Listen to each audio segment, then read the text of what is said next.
तो hello guys, नमस्ते, केम छो, सत श्री अकाल, अस्सलाम वालेकुम, केम हो नाचो, कैसा क्या है, राम राम गाइस, और कुछ भी लगे तो हेलो गाइस, क्या है, वो सब बढ़िया होंगे। सो अब क्या था, सिलेबस ऑलमोस्ट मतलब हमारा रफली अच्छा खासा चल रहा है, और टर्म के हिसाब से या फिर जो भी आपका पहला होगा उसके हिसाब से सिलेबस हो गया अच्छा खासा। तो मैं अब 10 मिनट सीरीज ला रहा हूँ, उससे तुम रिवीजन कर सकते हो, ठीक है। मतलब एक 10 से 11 या 12 मिनट की वीडियो होगी, इंक्लूडिंग ये अपना इंट्रो जो भी हो रहा है, ठीक है।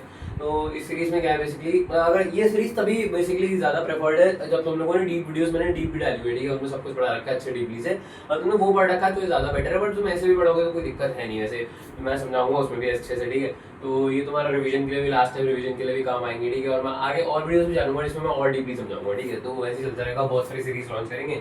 और थोड़ा सा आज गला भी डेट है तो आप काम चलाओ, बाकी वीडियो चालू करते हैं, ठीक है। और देखो डेट क्या है आज, 12th में। अब आज तो वैसे मैं तुम लोग पता है मैं एक दिन पहले रिकॉर्ड करता हूँ, ठीक है।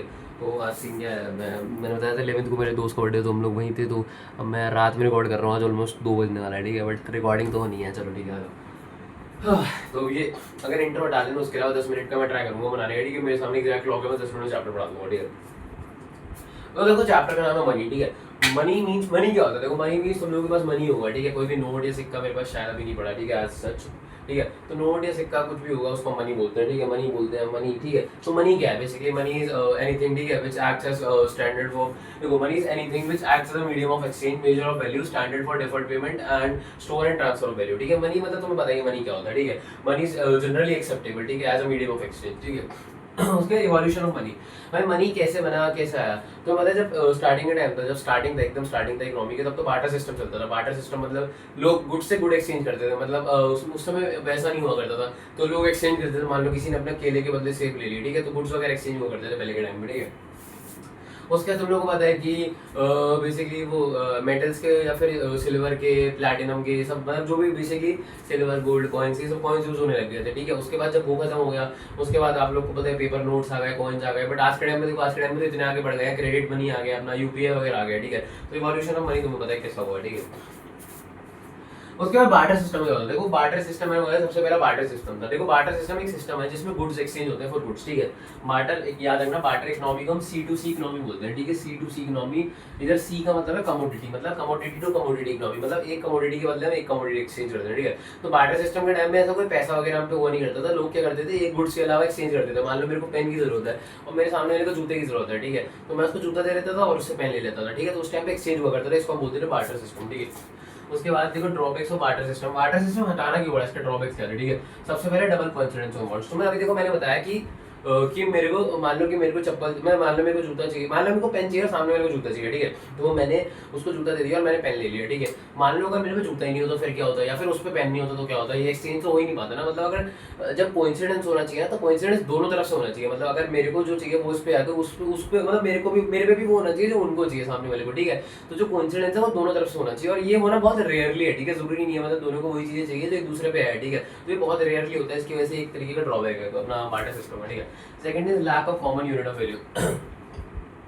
देखो जब बार्टर सिस्टम हुआ करता था तो उस टाइम पे ना, मतलब ये इसको हम lack of measure of value भी बोल सकते हैं। तो उस टाइम पे क्या होता था, सब गुड्स को ना हम लोग सप्लाई या डिमांड के हिसाब से बेसिकली तुम कहोगे उस टाइम पे पैसा तो होता नहीं था, ठीक है। तो ऐसा भी मतलब आज के टाइम में तुम देखो मनी से कंपेयर करते हैं, ठीक है, वो मेजर ऑफ वैल्यू है मनी से, ठीक है। बट उस टाइम पे ऐसा कोई मेजर नहीं हुआ करता, ठीक है। तो उस टाइम पे सप्लाई और डिमांड के हिसाब से होता था, ठीक है, कि सप्लाई किस चीज़ की ज़्यादा है, किस चीज़ की डिमांड है, ठीक है, उसके हिसाब से चलता था, ठीक है, सप्लाई डिमांड के हिसाब से। तो कभी कभी ऐसा भी हो जाता था कि मान लो कि मैंने क्या किया भाई, मैंने वो सामने वाले बंदे ने मेरे को कहा कि मैं आपको सेब दूंगा, आप मेरे को घोड़ा दे दो, ठीक है। तो मान लो मैंने उससे सेब ले लिया और मैंने उसे अपना घोड़ा दे दिया। अब तुम्हें पता घोड़ा कितना महंगा है और एक सेब क्या ही रेट का है, ठीक है। बट उस टाइम पे कोई कॉमन मेजर ही नहीं हुआ करता, तो इस टाइम पे होता, उस टाइम पे ऐसा होता था कि कोई भी कुछ भी एक्सचेंज कर देता था, तो इस वजह से लोगों को लॉस भी होते थे, ठीक है। तो उस टाइम में कोई कॉमन मेजर ऑफ वैल्यू नहीं था, ठीक है। और third is lack of standard of deferred payment. देखो डेफर्ड पेमेंट मतलब जिनका पेमेंट हम बाद में कर सकते हैं, ठीक है। आज के टाइम में तुमने देखा है तो बैंक वगैरह से लोन लेते हो, तुम बाद में पेमेंट कर देते हो और साथ साथ इंटरेस्ट अमाउंट भी पे कर देते हो, ठीक है।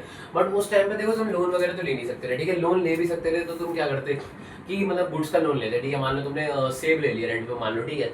तो अगर तुमने सेब रेंट पे ले लिए तो तुम्हें बहुत सारी दिक्कतें आएंगी रेंट चुकाने में, ठीक है। सबसे बड़ी बात कि जब तुम सेब लौटाओगे तो उस क्वालिटी का सेब कैसे जुगाड़ करोगे, ठीक है। और क्या पता उस टाइम पे उस सेब की सप्लाई डिमांड कम हो गई है, प्राइस वाइज गिरी हो, तो क्या करोगे, ठीक है, क्योंकि कोई कॉमन मेजर तो है नहीं। तो बहुत सारी दिक्कतें आती थी, lack of standard of deferred payment, ठीक है। उसके बाद lack of store and transfer of value. Store मतलब उस टाइम पे देखो अपना जो वेल्थ है उसको स्टोर भी नहीं कर सकते थे, क्योंकि वो तो गुड्स के अमाउंट में थी। अब तुम सेब, ये खाने वाने की चीजें कितना दिन स्टोर करोगे, एक टाइम में तो खराब हो जाएंगे ना, ठीक है। ऐसा मेरे हिसाब से नॉन ड्यूरेबल आइटम ही है, मतलब ठीक है, ऐसा भी नहीं कम्प्लीटली ड्यूरेबल तो नहीं है, but non non durable item चाहिए, कभी ना कभी तो खराब हो जाएंगे, ठीक है, तो कितना ही स्टोर करोगे, ठीक है, तो स्टोर भी नहीं कर सकते। Last is transfer of value. अब तुम्हें कुछ ट्रांसफर करना है, जैसे आज के टाइम में तुम पैसा ट्रांसफर करना है तो आराम से यूपीआई से ट्रांसफर कर देते हो, ठीक है, बट उस टाइम पे तुम्हें क्या ज़्यादा बहुत खर्चा लगाना पड़ता था, ट्रांसपोर्टेशन का भी बहुत दूर दूर जाना पड़ता था सामान, ठीक है, तो उसके लिए ट्रांसफर ऑफ वैल्यू में बहुत पैसा वगैरह लगता था, तो वो भी क्रिएट ड्रॉबैक है, ठीक है।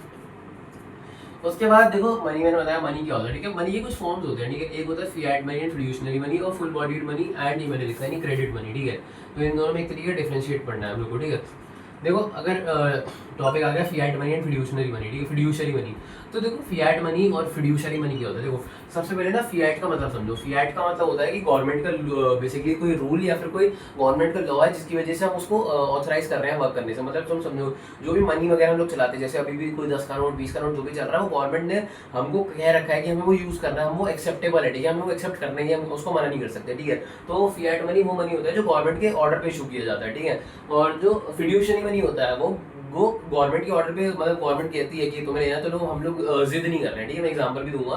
तो बेसिकली फिड्यूशरी मनी में गवर्नमेंट क्या कहती है कि हम जिद नहीं करेंगे, ठीक है, तुम्हें लेना है तो लो। जैसे कि देखो फिएट मनी का एग्जांपल तो ये हो गया 10-20 के नोट जो गवर्नमेंट इशू करती है, ठीक है, इसको लीगल टेंडर मनी बोलते हैं। और फिड्यूशरी मनी वो हो गया जो बेसिकली पेयर और पेई, मतलब जो पे कर रहा है और जिसको पे कर रहा है, ठीक है, उन दोनों के ट्रस्ट के बीच में होता है। जैसे मान लो कि मैंने चेक इशू कर दिया अपने दोस्त को, ठीक है, तो अब वो चाहे तो चेक ना ले, क्योंकि वो गवर्नमेंट नहीं कहती है कि तुम चेक लो, ठीक है, तो अब उसको वो तो मेरे पे ट्रस्ट है कि हाँ भाई मेरे सब भेदभाव वो सब नहीं करेगा, ठीक है, तो वो ले लेता है, ठीक है, तो ये fiduciary money on the basis of trust होता है, ठीक है। फिर आ जाता है full bodied money and credit money. देखो फुल बॉडीड मनी और क्रेडिट मनी में क्या होता है डिफरेंस। जो फुल बॉडीड मनी होता है ना उसकी कमोडिटी वैल्यू कॉस्ट वैल्यू की इक्वल होती है, मनी वैल्यू की इक्वल होती है। कमोडिटी वैल्यू मतलब कि जितने बनने की लागत है उतने का ही होता है। जब पहले ब्रिटिशर्स के टाइम पे गोल्ड कॉइन्स या फिर बेसिकली सिल्वर कॉइन्स चलते थे ना, तो उनकी वैल्यू जो होती थी मतलब जो मान लो अगर 25 पैसे का लिखा होता था तो उसमें मटेरियल भी 25 पैसे का ही हुआ करता था, ठीक है। तो बेसिकली फुल बॉडी मतलब फुल है, ठीक है, तो फुल बॉडी मनी वो होता है जिसकी कमोडिटी वैल्यू मनी वैल्यू की इक्वल होती है, ठीक है। और क्रेडिट मनी वो होता है कि जिसकी बेसिकली समझ लो कि जो कमोडिटी वैल्यू है वो कम होती है मनी वैल्यू से, मतलब मनी वैल्यू ज़्यादा होती है बेसिकली, ठीक है। मान लो कि अगर उसमें लागत क्या पता बनने की 1 रुपये आई बट सिक्का 5 रुपये का, ठीक है। तुम्हें पता है पहले ये कि जैसे वो 5 रुपये का मोटा वाला सिक्का आता था वो बंद, पता है क्यों हो गया? क्योंकि लोग ना बांग्लादेश वगैरह ले जा रहे थे और वहाँ पे वो लोग गला के उससे वो बना दे रहे थे ब्लेड, ठीक है, उससे उन लोग बहुत बल्क में प्रोडक्शन कर रहे थे, ठीक है, तो उसकी वजह से उसे बैन कर दिया। क्योंकि वो सिक्का क्या था, वैसे तो 5 रुपये का सिक्का था बट वो उसका जो मटीरियल था उससे महंगा था, ठीक है, इसको हटा दिया गया। उसका जो मनी आया भैया, मनी ने क्या क्या प्रॉब्लम सॉल्व करी। देखो जब ड्रॉबैक जो थे बार्टर सिस्टम के वही सारे प्रॉब्लम मनी ने सॉल्व कर दी, ठीक है। सबसे पहले मनी बना मीडियम ऑफ एक्सचेंज। मनी की वजह से अब मनी देखो जनरली एक्सेप्टेबल है, उसको हम रिजेक्ट कर नहीं सकते, ठीक है, वो तो हमारे को हमारा वो है एक तरीके का, हमको करना ही करना है, गवर्नमेंट ने कह रखा तुम उसको रिजेक्ट कर ही नहीं सकते, ठीक है, यूज करने से, ठीक है। तो एक तरीके का वो मीडियम ऑफ एक्सचेंज है। तो basically money basically purchase and sales के एक्ट को भी अलग करता है, ठीक है। ये तो मीडियम ऑफ एक्सचेंज मतलब जनरली एक्सेप्टेबल है एवरीवेयर, ठीक है। और मेजर ऑफ वैल्यू, आप जो भी चीज़ तुम मेजर करते हो, ठीक है, वो मनी की वैल्यू में मेजर करते हो, ठीक है। मान लो तुम्हें दूध लेना है तो तुम्हें पता है 1 किलो कितने का है, ठीक है, तो मैं कुछ चीज़ एक्सचेंज करोगे तुम मनी के हिसाब से एक्सचेंज करोगे, ठीक है। तो वो पहले तो कोई कॉमन मेजर होता नहीं था। और third standard for deferred payment, मतलब अब जो डिले में पेमेंट करना है, मतलब लोन वोन लेना हो तो आसानी से कर सकते हो। तो मतलब बैंक वगैरह इजी लोन दे देते हैं बट तुम्हें साथ में इंटरेस्ट पे करना होता है, ठीक है, तो इजी प्रोसेस हो गया, ठीक है। और लास्ट से store and transfer of value. देखो मनी स्टोर करना बहुत ईजी है, तुम्हें पता है तुम्हारे पेरेंट्स वगैरह स्टोर करते हैं तुम्हारी स्टडीज़ के लिए, और शादी वगैरह के लिए भी लोग, कुछ लोग बेटियाँ होती हैं उनके पापा मतलब वगैरह स्टोर करते हैं, ठीक है, दैट से जो भी है मतलब, ठीक है, जरूरी नहीं है बेटियों के लिए, बेटों के लिए भी कर सकते हैं, ठीक है, ऐसा कुछ जरूरी नहीं है, तो वो भी स्टोर करते हैं। और ट्रांसफर वैल्यू तो पता है आजकल तो पैसा ट्रांसफर करना कितना ईजी है भाई, एक बस स्कैनर चलाना है, जीपे करना है, कर दो भाई, एकदम से ट्रांसफर कर, ठीक है। तो आज के टाइम पे सब सिंपलीफाई हो गया, ठीक है। Next is money supply. देखो मनी सप्लाई क्या होता है, मनी मतलब मनी, ठीक है, मनी सप्लाई मतलब टोटल सप्लाई कितना है इकोनॉमी में मनी का, ठीक है। तो money supply refers to the total volume बोल दो या total stock of money held by public, मतलब पब्लिक के पास जो है at a particular point of time in an economy, ठीक है, एक पर्टिकुलर पॉइंट ऑफ टाइम पे कितना मनी है इकोनॉमी में, ठीक है। अब ये तो नहीं बोलेंगे कि पूरे साल में कितना पैसा था, आप ये तो बोलेंगे कि अभी के अभी कितना सप्लाई है आपके पास, मतलब अभी के अभी कितना पैसा है इकोनॉमी में, ठीक है। तो money supply is the total volume of money held by people at a particular point of time, ठीक है। तो मनी सप्लाई ये होता है और ये eight a particular point of time है, इसलिए स्टॉक कॉन्सेप्ट है, ठीक है, स्टॉक कॉन्सेप्ट क्योंकि at a point of time है, ठीक है, स्टॉक कॉन्सेप्ट, ठीक है। और मनी सप्लाई में ना देखो, मनी सप्लाई में उससे पब्लिक का इंक्लूड होता है, मैंने बोला हेल्ड बाय पब्लिक मतलब पब्लिक वाला, जो लोग जो चीज़ें मतलब जो भी मनी क्रिएटिंग सेक्टर होते हैं ना वो नहीं आते। जैसे तुम्हें पता है गवर्नमेंट और बैंक वगैरह जो होते हैं ये सब मनी हमको देते हैं, ठीक है, इशू करके, तो इनके पास जो पैसा होता है उनको इंक्लूड नहीं करते, जो सिर्फ पब्लिक का पैसा होता है उसको इंक्लूड करते हैं, ठीक है। अब जो मनी सप्लाई है, मनी सप्लाई बहुत तरीके का हो सकता है, ठीक है, M1 M2 M3 M4, तो हमें M2 M3 M4 अभी पढ़ने नहीं है, तुम्हारे सिलेबस में नहीं है बोर्ड्स के हिसाब से, बट CUT में आ सकते हैं, ठीक है, तो वो बाद में मैं पढ़ाऊंगा क्योंकि मैं CUT की भी तैयारी कराऊंगा तुम लोगों को, ठीक है। और तुम्हें पता है आज एग्जाम हुआ था CUT का और उसमें आया था M3 आया था शायद, जो भी है मेरे को पता है, ठीक है, पता लगा मेरे को। और क्योंकि मैंने पेपर दिया था इसलिए पता चला मेरे को। बट हमें M1 पढ़ना है, ठीक है। तो M1 में क्या क्या आता है, मनी सप्लाई। देखो M1 मनी सप्लाई जो है ये बहुत मतलब ये मोस्टली लिक्विड है, मतलब इसमें सारी लिक्विडिटी ज़्यादा है, मतलब इसमें जो आइटम्स है वो लिक्विड है, मतलब एकदम से तुम कैश में कन्वर्ट कर सकते हो, ऐसे आइटम है, ठीक है। तो जो M1 होता है वो मोस्ट लिक्विड है, इसके हिसाब से लिक्विडिटी रिड्यूस हो रही है, ठीक है। इसमें और कम है, इसमें और कम है, but M1 is the most liquid, ठीक है। तो M1 में क्या क्या चीज़ आती है, 3 चीज़ आती है, ठीक है। C से आ जाता है करेंसी एंड कॉइन्स, ठीक है। Currency and coins with people, ठीक है। Currency and coins with people, ठीक है। इसमें करेंसी एंड कॉइन आ गए। फिर OD से पहले मैं DD लिख देता हूँ। DD मतलब डिमांड डिपॉजिट, ठीक है। Demand deposit. और देखो डिमांड डिपॉजिट्स भी वही आते हैं जो बेसिकली पब्लिक और बैंक के बीच में होते हैं, ठीक है। कभी कभी ऐसा हो सकता है कि डिमांड डिपॉजिट्स 2 बैंकों के बीच में हो जाए, ठीक है। तो इंटर बैंक डिपॉजिट्स नहीं आते, सिर्फ पब्लिक और बेसिकली बैंक के बीच के डिपॉजिट आते हैं, ठीक है। उसके बाद जो डिमांड डिपॉजिट आते हैं वो भी नेट डिमांड डिपॉजिट्स आते हैं, ठीक है। इसमें टर्म डिपॉजिट्स इंक्लूड नहीं करते, ठीक है। ये बातें याद रख लेना। एक इंटर बैंक डिपॉजिट्स नहीं आते, देखो 10 मिनट होने वाला है, और एक टर्म डिपॉजिट्स नहीं आते, ठीक है। टर्म डिपॉजिट मतलब टर्म, देखो टर्म डिपॉजिट्स नहीं आते, ठीक है। टर्म डिपॉजिट्स नहीं आते और इंटर बैंक डिपॉजिट भी नहीं आते, ठीक है। इंटर बैंक तो पता है 2 बैंक के बीच में। टर्म डिपॉजिट मतलब एक फिक्स टाइम के लिए की जाते हैं। डिमांड डिपॉजिट तुम्हें पता है, डिमांड डिपॉजिट क्या चीज होती है, जो हम डिमांड पे कभी भी विड्रॉ कर सकते हैं। बट मान लो तुमने FD बनाई, ठीक है। तो FD में सिर्फ 2 ट्रांजेक्शन होती है, एक FD बनाते हुए और FD तोड़ते हुए, ठीक है। तो डिमांड डिपॉजिट्स बेसिकली वो नेट डिमांड डिपॉजिट्स इंक्लूड होंगे, उसमें बेसिकली इंटर बैंक नहीं होंगे और टर्म डिपॉजिट्स नहीं होंगे, ठीक है। और लास्ट आ जाता है OD मतलब अदर डिपॉजिट्स विद RBI, ठीक है। OD मतलब अदर डिपॉजिट्स विद RBI, ठीक है। अदर डिपॉजिट मतलब RBI मतलब कोई भी फाइनेंशियल इंस्टीट्यूशन वगैरह कोई भी डिपॉजिट्स करते हैं RBI के साथ, तो वो सब इसमें इंक्लूड हो जाता है, ठीक है।